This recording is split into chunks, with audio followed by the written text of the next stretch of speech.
Hi there, and welcome to this Lumion tutorial. In this video, we'll show you how to build compelling interior designs and scenes. And we'll show you how to take a leap towards photorealism using the ray tracing effect and give your clients a true sense of how the lights and materials play together in your design to create a true representation of the space. And be sure to open the reference model and follow along with the tutorial. Let's get stuck in. As we've mentioned in other tutorials, setting up your workspace will ensure that you can avoid redundant work and add in details where they're not necessary. Focus clearly on what you want to put in front of the client. Let's jump right into photo mode and adjust the position of the camera and focal length. This will capture all of the details we want to show, and we'll also choose a specific aspect ratio. Anyone can tell that there's something missing here, and we need to populate the model, and there's no better place to start than with the Lumion library. We can navigate to the Objects category and browse around for something interesting. Select the items that you want and place them into your scene. Of course, you can always replace an item with something else by selecting it and going to Replace Model. In Lumion, you can now save your selections in the group library for easy access and for use across multiple projects. To give you an example, let's select these objects, add them to a group, and then save the group by clicking this button. Try to find a good angle to ensure that you give your group a clear and recognizable thumbnail, as that will help you to locate them much easier later on. From now on, no matter which project you open, you will always be able to go back to the group library, select your group, and place it wherever you need.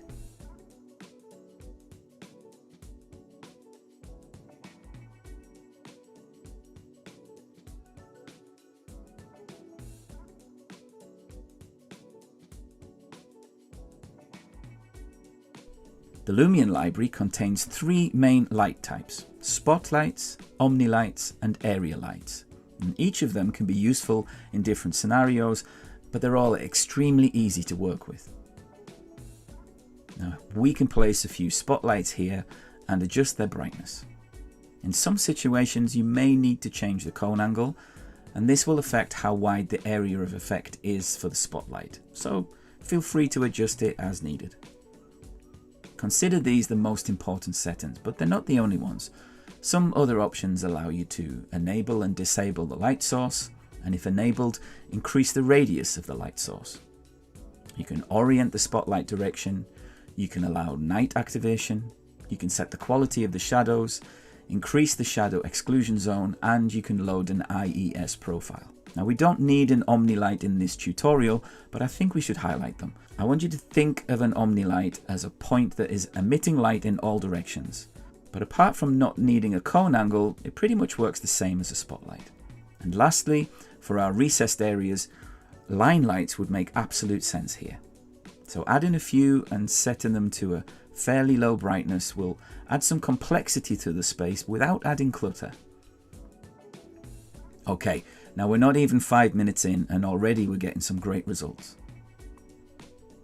So you can see how we've kept things simple so far, and for consistency we should probably do the same for materials. So we're going to look at some of the library materials where we're mostly adjusting the colorization and the roughness. And this one is crucial in obtaining textures that you want to reach out and touch. Let's look at a few examples for the floor, the ceiling, the walls and cabinets. And just a few more minutes of work, and that's what we call maximum efficiency. Now, we'll use the same trick as we did for the lighting, and we'll imply the interior RT style. We may tweak it a little just to obtain the exact lighting effect that we want. Okay, let's get the sunlight sorted out in the real skies effect. And yep, some color correction should boost the atmosphere a little. Now, when you're using the ray tracing effect, there are a few rules that you should keep in mind. The less light you have, the more samples you're going to need to resolve the image. So for this case, I think 512 will be plenty. The bouncers are going to boost the interaction of light with objects, and as we have a fair amount of non-reflective surfaces here, we want those to harmoniously blend, so we're going to max this out.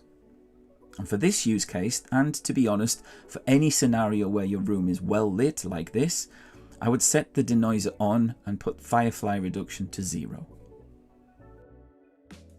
Time to render.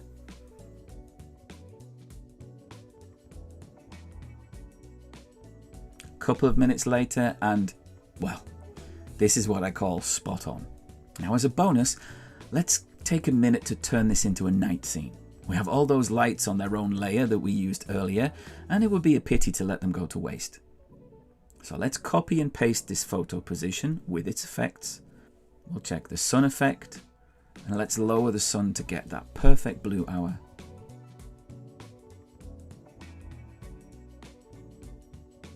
We'll choose the layer visibility effect, and here we'll enable the lights and make them a little bit warmer. And we'll choose the RT effect, and this time we'll increase the samples to 1024.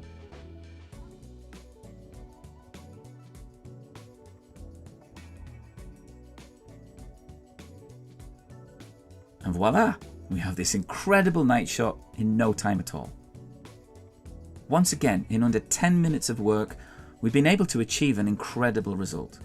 Designing and rendering interiors can be fun and exciting. It doesn't get any better.